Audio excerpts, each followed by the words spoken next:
महाराज जी, इटावा में यादव समाज के कथावाचकों के साथ चोटी काटने के अभद्रता का मामला इस समय चल रहा है, उसमें आपका क्या कहना है? बहुत सारे पत्रकारों का ये मैसेज आया मुझे, बहुत सारे चैनल से मुझे बुलाया गया, और मैं जातिगत बातों पर, मैं जातियों में नहीं बंधना चाहता।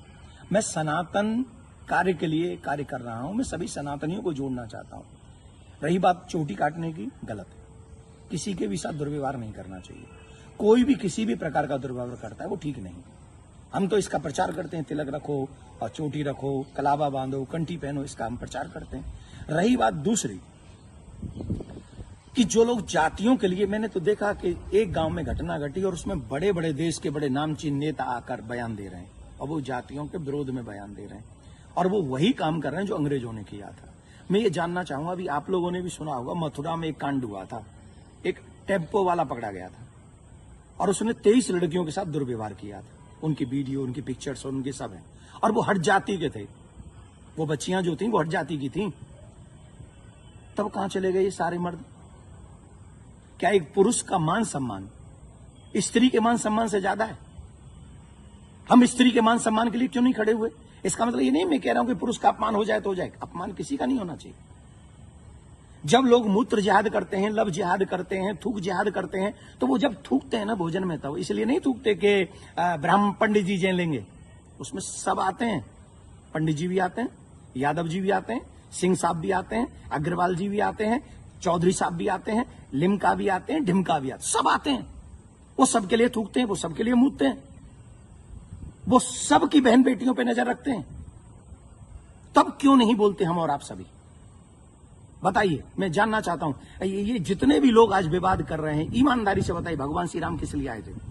वो तो क्षत्रिय थे। भगवान श्री कृष्ण किस लिए आए? वो तो यदुवंशी थे ना। किस लिए आए थे? बताइए मुझे, जरा जवाब दीजिए, जो अपनी अपनी जातियों के जो नेता बने बैठे हैं।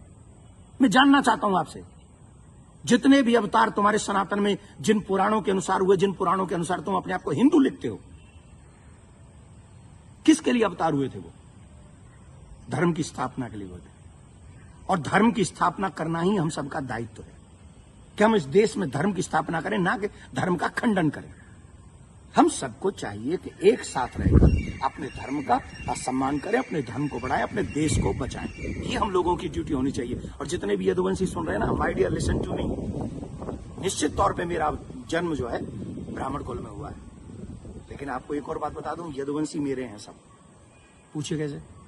भगवान श्री कृष्ण का नामकरण जिन ऋषि ने किया था, गर्गः पुरोहितो राजन यदु नाम सुमहातप, मैं गर्गाचार्य जी का वंशज हूं।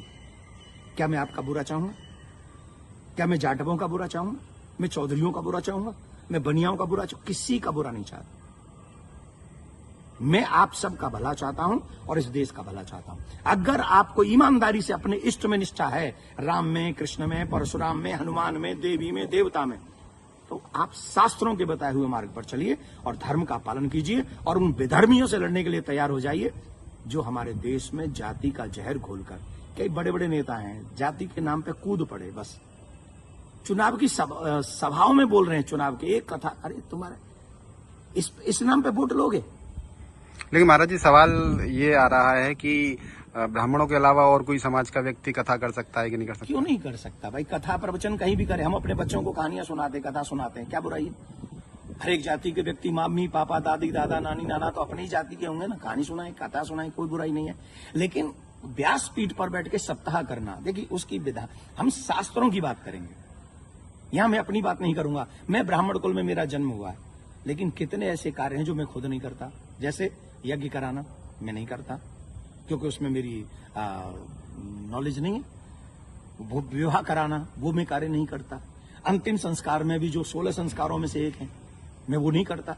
जो चीज मेरे हाथ में नहीं है वो मैं नहीं कर सकता, और जो मेरे हाथ में है वो मैं कर सकता हूं। जब हम भागवत करते हैं, एक अनुष्ठान करते हैं, अनुष्ठान को अनुष्ठान रहने दीजिए। सत्संग, प्रवचन, रामायण इत्यादि हम सब करें, कौन रोकने वाला है? और कितने ऐसे लोग हैं जो